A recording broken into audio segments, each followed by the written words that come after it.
Hello mga ka-Health Real Talk.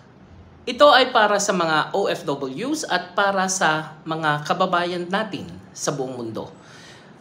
Alam nyo, ginawa ang Health Real Talk hindi lang para magbigay ng impormasyon, kundi para makinig, magmalasakit at magpaabot ng tunay na pag-unawa sa kalagayan nating mga kababayan, lalo na sa mga OFWs sa iba't ibang panig ng mundo.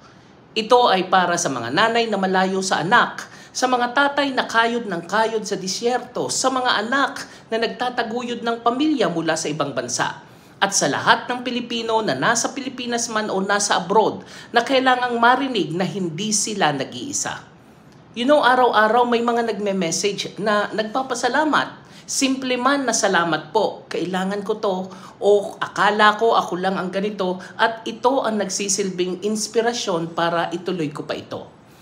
Nakakataba po ng puso na may mga nakikinig, may mga natututo, at higit sa lahat may mga gumagaling, sabihin na natin, kasi prevention.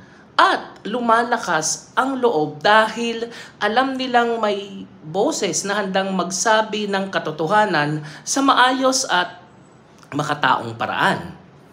Health Real Talk ay hindi lang isang programa dahil ito po ay binuo bilang isang advocacy, misyon at pagmamalasakit. Kung ikaw ay isang OFW na gustong maintindihan ng sariling katawan at kalusugan, isang Pilipinong naghahanap ng tamang impormasyon na madaling mauunawaan, o isang kababayan na gustong matutong magmahal sa sarili, pisikal man o emosyonal. Ang Health Real Talk po ay para sa iyo.